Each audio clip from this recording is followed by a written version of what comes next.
everybody, my name is Amber and I'm here today to talk to you about why you should get your children vaccinated. The first thing we need to look at is how does a vaccine work?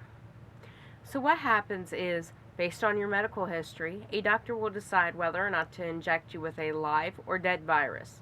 Of course, this also depends on what type of virus you're going to be getting immunized for. Then what happens is your antibodies start fighting this virus that's been injected into your body and try and figure out a way to disassemble it. Once it's disassembled, each antibody takes a part of the DNA and takes it home with it, pretty much. And then what happens is, if they ever encounter that type of virus again, they now know how to disassemble it. That way they don't have to spend time figuring it out later, and you don't ever get the disease again or sickness again. A good thing to know is the length of these vaccinations. Most of them last your entire life. The only ones that you really need a booster for are tetanus and also your flu virus. This is because flu viruses mutate rather fast, and there's different strains coming out all the time. So that's why it's very important to make sure you're up on your latest flu vaccine. Some side effects are pretty basic. It really depends on the type of person you are.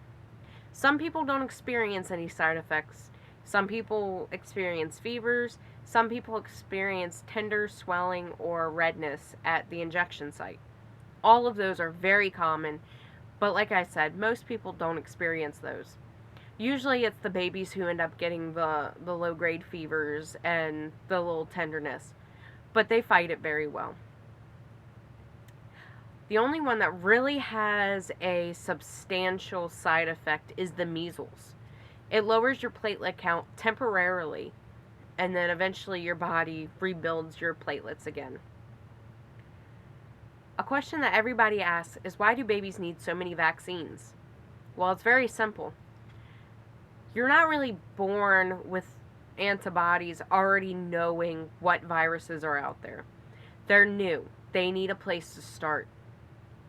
So what happens is, they end up injecting your baby at least with 2 to 3 different vaccines, depending on the age, weekly, monthly, however they work that out with you or your insurance.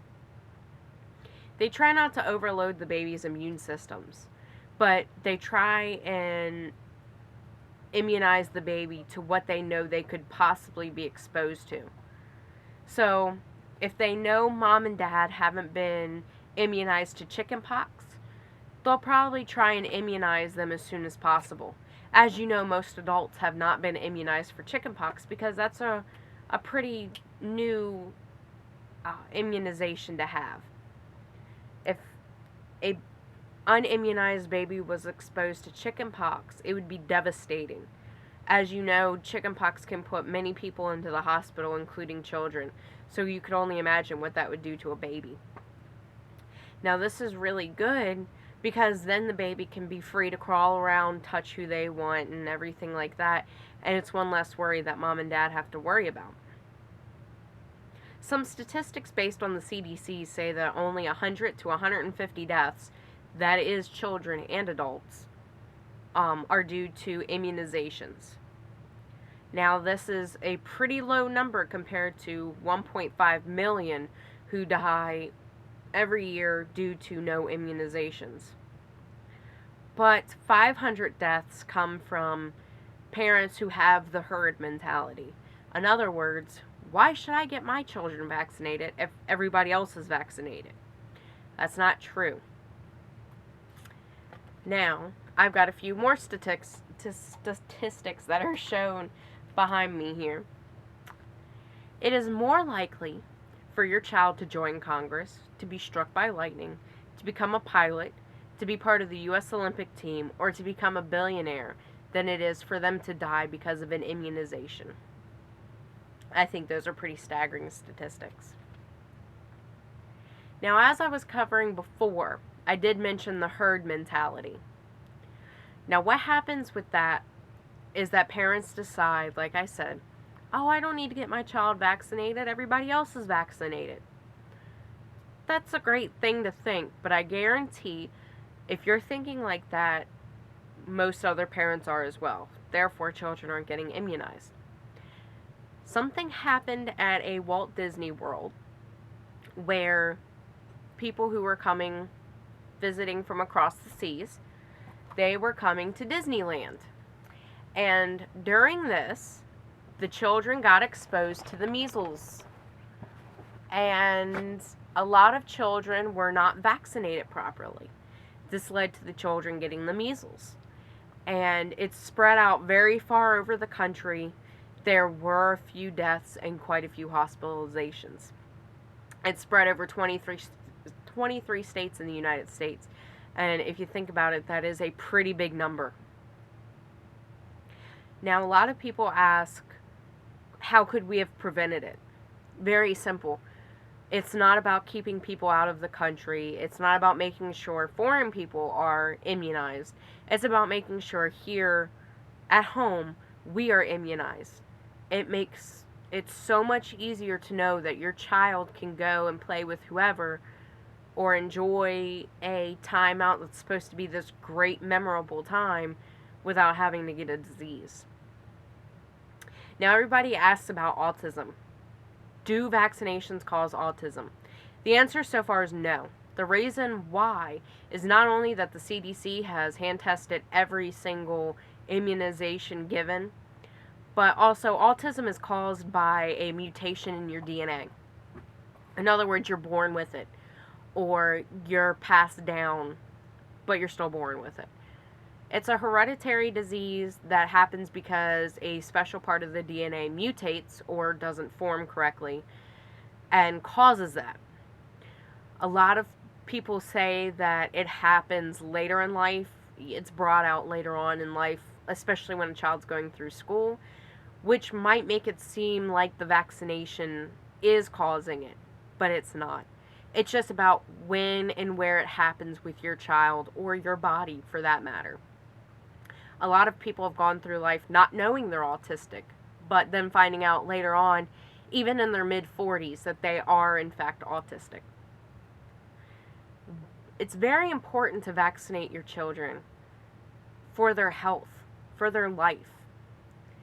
A new vaccine for whooping cough has come out, which is very great because a lot of babies are developing whooping cough, and a lot of parents don't know that they have it, but it's something that's carried through us, given to our babies. And I don't know about many parents, but if I found out that I gave my child whooping cough because I didn't listen to the latest warnings and go out and get myself or my child vaccinated, I don't know how I could live with that. Or just knowing that if I would have just got my son vaccinated for tetanus and getting that just done and over with, he wouldn't be going through getting gangrene on his foot because he stepped on a rusty nail. It's a lot of things you really have to think about. My big question is, how can I go on knowing I put my child in harm's way by not going out and just giving him a shot? I know it's a painful procedure. I know it really hurts. I know it drives parents nuts to hear their kids screams because they're getting stuck by a needle. But would you rather them scream for a few minutes getting stuck by a needle, or would you rather them in a hospital being treated for something that could have been prevented? Now, to move on, just to show how effective vaccines are, I've got a list of a few of the vaccines that have eradicated or almost eradicated, or we have handled virus-wise. So smallpox has been eradicated. That's great. Diphtheria, which I have an old clip back here from an old vaccination poster, that is being controlled and almost eradicated. Tetanus is being controlled. Yellow fever is being controlled. Whooping cough is now coming under control, which is very good. Polio is almost eradicated, and measles, on up until the Walt Disney World disaster, was being very controlled. It was almost eradicated as well. So it's very important to think about it, especially smallpox, about how big that was way back when and how many people and children it killed.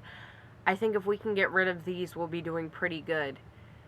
But we need everybody's help to make sure our kids stay vaccinated and safe.